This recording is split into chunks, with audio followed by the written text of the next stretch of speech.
morning, guys. Welcome to yet another version of our Zoom meetings in the mornings. Welcome again. So today we're doing a little bit of something different. I know a lot of you have heard about it, and so I wanted to take a couple minutes to talk about it because I think it's important, is the implementation and the release of PulsePoint into our community. Now, I know there was a big to-do and a fun event where where everyone got together to talk about that PulsePoint is being implemented, but what does that really mean? What is PulsePoint and how does it impact what we do on a daily basis? And I think those are the bigger questions that I wanted to kind of address today. Now, the fun part is I don't have to do most of the work for this one. I'm going to push it on Captain Keating and Chief Cochran to do most of the work, which is great, but I'll come back and talk a little science at the end. And with that being said, Captain Keating, you want to roll the tape?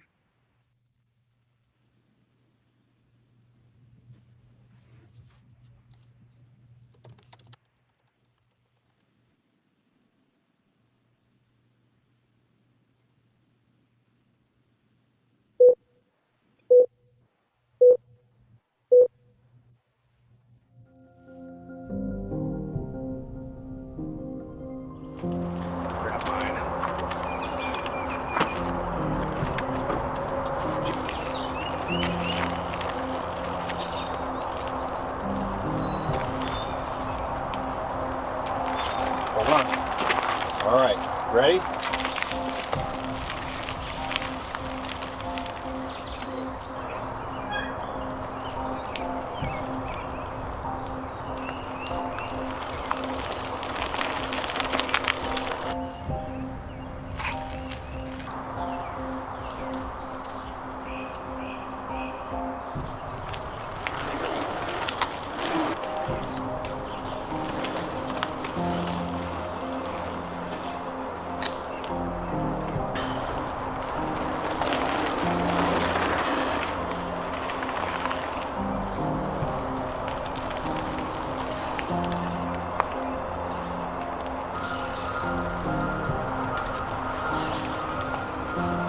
Why'd you stop? I don't feel good.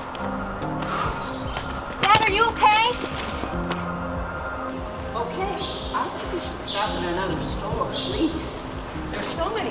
I'd like to go to that one over there. Whoa, what's wrong? What's wrong? Jim? Oh my gosh. Oh my gosh. 911, what is the location of your emergency? I'm at Town Hall. My husband, he just collapsed. Okay, my partner's gonna get help started. Is he breathing right now? He's not breathing? Okay, we need to do CPR. Do you know CPR? No. I don't. Okay, he's not breathing. Does anyone there know CPR? Okay, is there an AED available? Yeah, we have dispatched paramedics to you, okay? Help is on the way.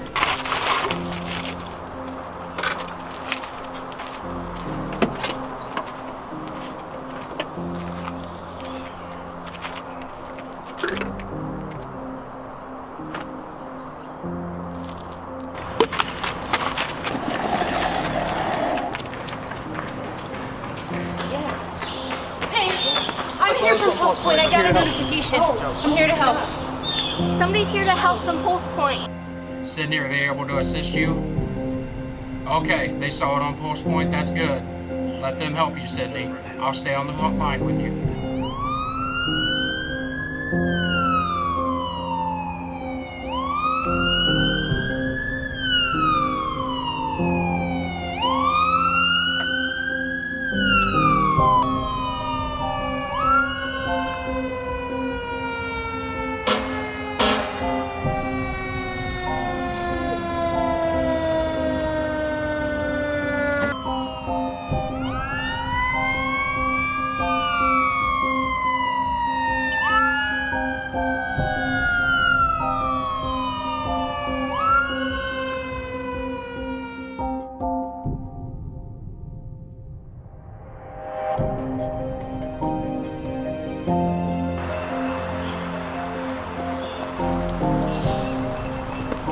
How long has it been down? 4 or 5 minutes. Ready?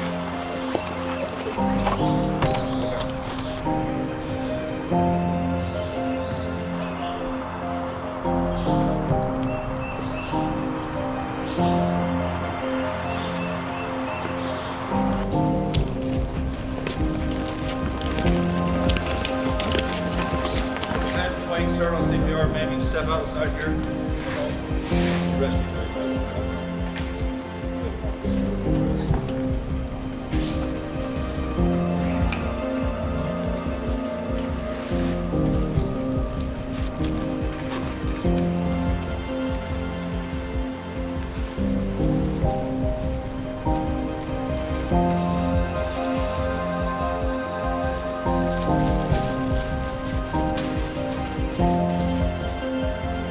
2, 3, clear.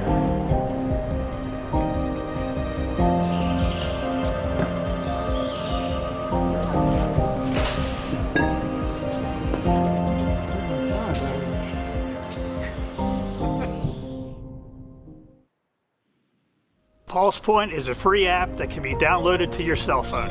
PulsePoint is activated while the 911 call is being dispatched. So that CPR trained citizens who are close can respond and start CPR prior to EMS arrival. It's a fact that bystander CPR saves lives. We want to empower our CPR-trained citizens and off-duty healthcare providers to be alerted of cardiac emergency so that they can respond and provide life-saving CPR. To learn hands-only CPR, contact your local fire department or EMS station. Any volunteer can save a life. Become a life-saving volunteer and download the PulsePoint app now. Learn CPR, download the PulsePoint app, help save a life.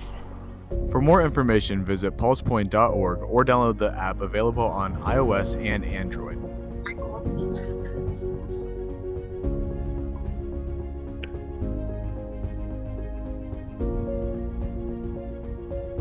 Yeah, see, it just kicks over to audio.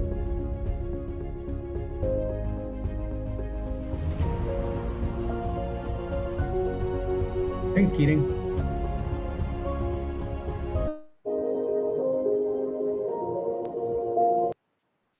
Perfect.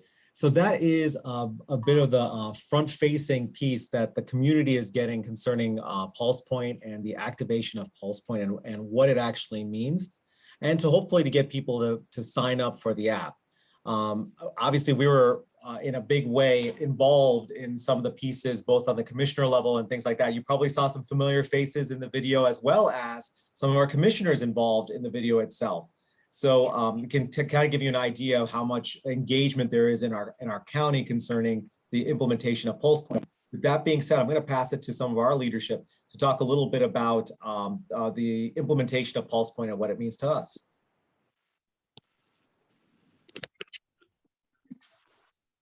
Yeah, so this PulsePoint project has been ongoing for quite a while. It actually started, or it originally came to Patrick Brandt's desk back in 2017 when a student at Village Academy in Powell did it as a senior project. At that time, it didn't go forward, it didn't go anywhere. When I got here, we started talking about PulsePoint a little bit, and Patrick handed me that student's senior project. And then once the pre-hospital care board started kicking all cylinders, we approached it again. Chief O'Brien at Liberty was a big proponent of it, and so anyway, we got this thing rolling. Those students that you see there, or that video that you see there, was filmed by students at Big One. They filmed it, they edited it.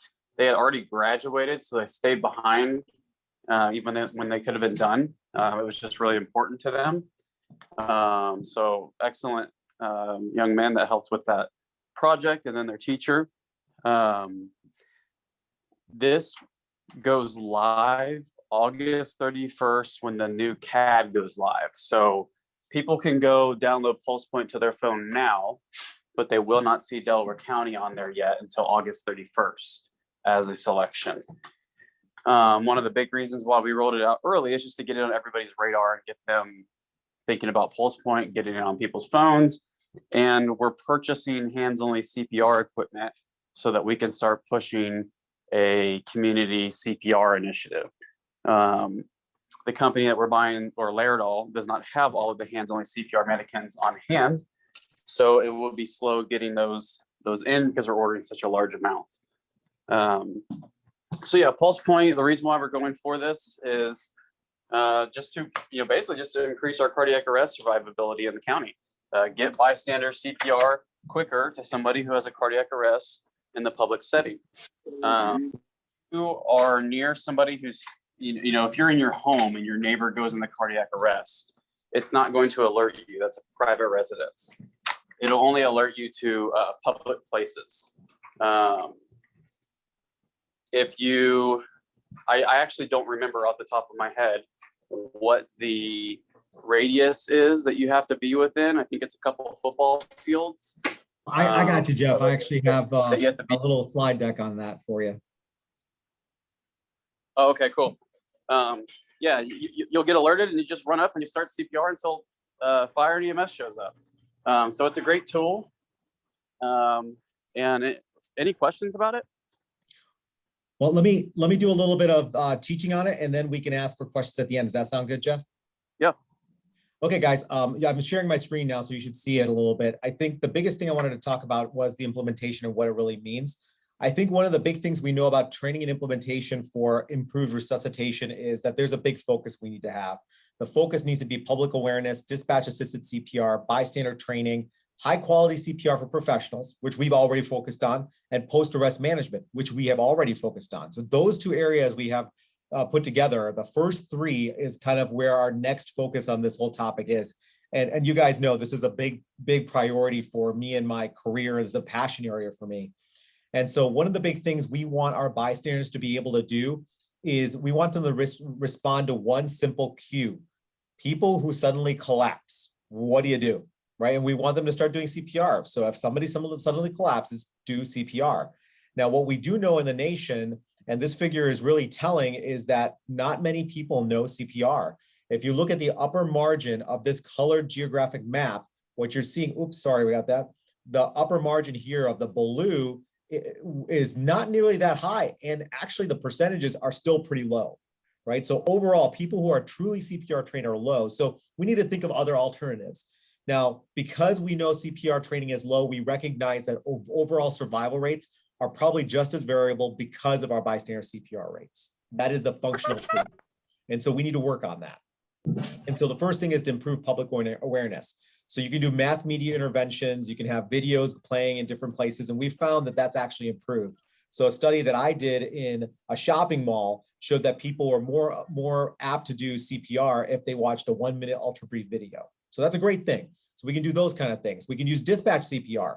So we know dispatch assisted CPR helps people learn how to perform CPR and make an impact. But one of the challenges is optimizing dispatchers. And so we're working with Patrick to do that part of it. So what's left is teaching people. So you can do teaching CPR in schools, which is already started, but not nearly to the implementation we need to be. So the new mannequins coming in is going to be backfilling that area. And so hopefully we'll get millions of people per year getting trained in CPR as they graduate from school. So that's a great initiative. But the biggest thing is implementing the structure so people can respond. And that's what PulsePoint's all about. This is what you look on your app. So this is someone actually having a cardiac arrest on a golf course in a sand trap. I know my heart almost stops every time I land in a sand trap. So this is a very plausible scenario, and you'd get alerted for that. And so what ends up happening is you have a victim who calls 911. The operator does not even need to send a PulsePoint alert. So what ends up happening is the operator just does their job based on what the nature code is in the dispatch system. PulsePoint is automatically turned on. And then everyone who's within a range, 500 meters is what's been classically used, it gets activated to come to the scene.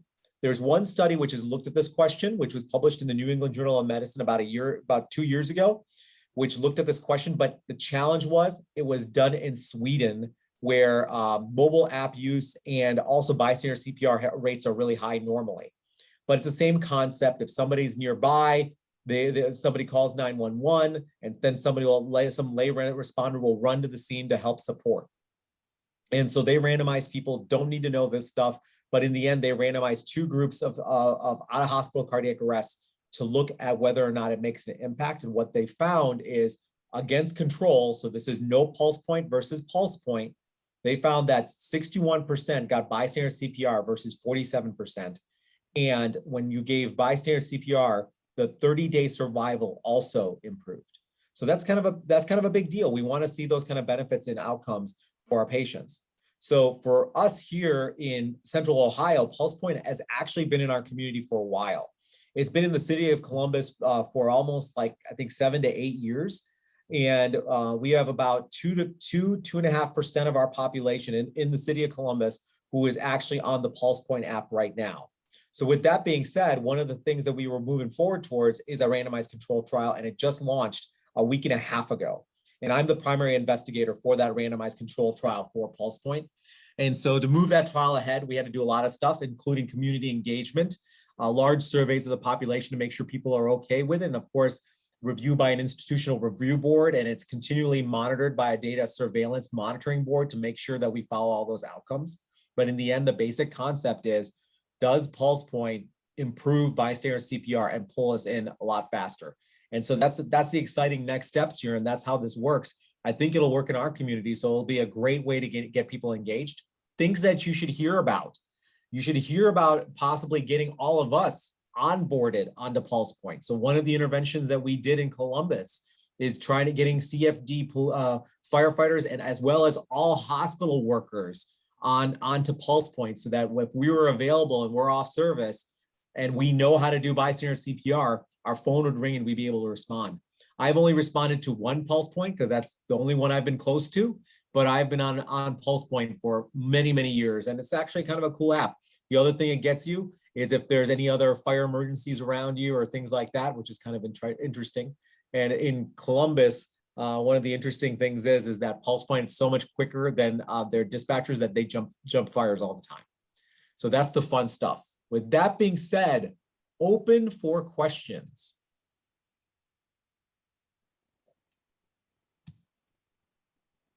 I know this is much more informative than anything else, but any questions you guys might have? I was happy to see Chief Fischel and Chief Cochran having a starring role in that beautiful video. Great job, guys.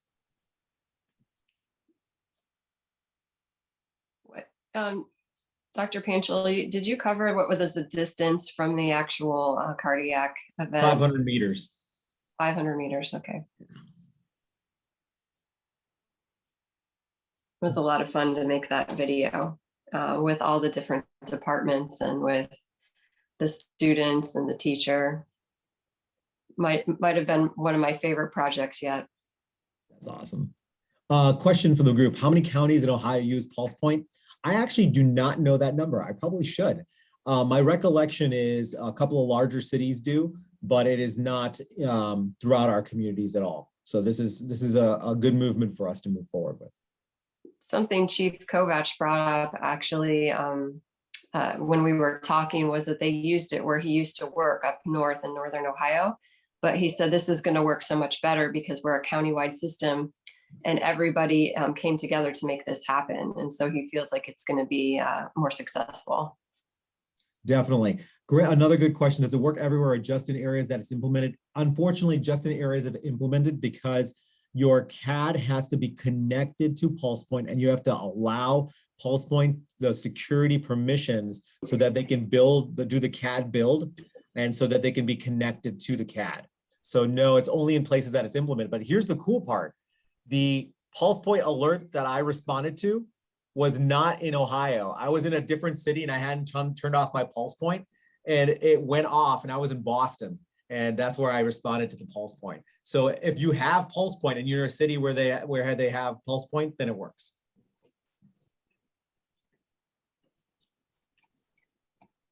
So we'll hear much more about this as we start getting the equipment in and things like that.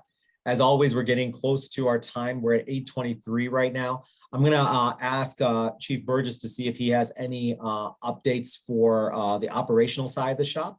Chief? Thank you, sir. Good morning, guys. Just a couple real quick things. It looks like maybe we've got some storms rolling in a little bit this morning and then this evening, later on this evening. So Delaware County does have potential for some hail and random tornado and some winds and flooding. So just be aware of that. It could be a long evening. And the only other thing I have is the special events stuff is really starting to ramp up for us now that things are open back up. So there's some other opportunities. I know, those of you who have been here for a while, you understand how that works. For everybody that's, for our newer employees, we have, a ton of special events throughout the year, and those are always put on EMS Manager. The biggest one we have coming up is July 25th, and that's our Ironman event. That's a kind of an all-day deal here in the county, so we're always looking for help to cover the Ironman. So those are paid on overtime. So if you're interested in that, just go ahead and sign up an EMS Manager, and we'll get that taken care of. Well, there was one other thing I was going to talk about, and the last thing I had is those of you that have been around for a long time, you'll remember our previous chief, Pearline Howard. Her husband passed away within the last couple of days. So, I don't know if any of you are still in contact with her, but she was 4 chiefs ago. So just kind of keep her in your prayers there. So that's all I have. Perfect. Chief Cochran or Chief Fischel, anything else you guys have for today? Yes, we're going to be doing the P100 fit testing again this year. So just wanted to remind everybody to print off the 9 pages of paperwork before you go, and have that prepared. That way it's smooth and you get in and you get out fast. Also, I saw that Sean put in the chat, are we going to be using the bike team this year? Chief Burgess, can you answer that?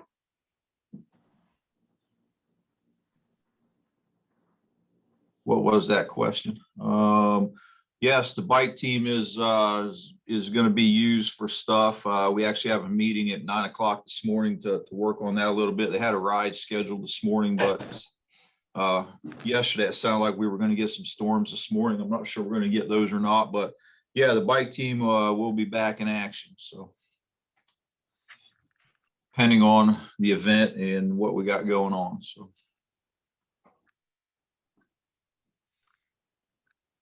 My only thing is, if you see Joanna Stark or Sarah St. John's, make sure you're for completing that middle ground ALS provider with us.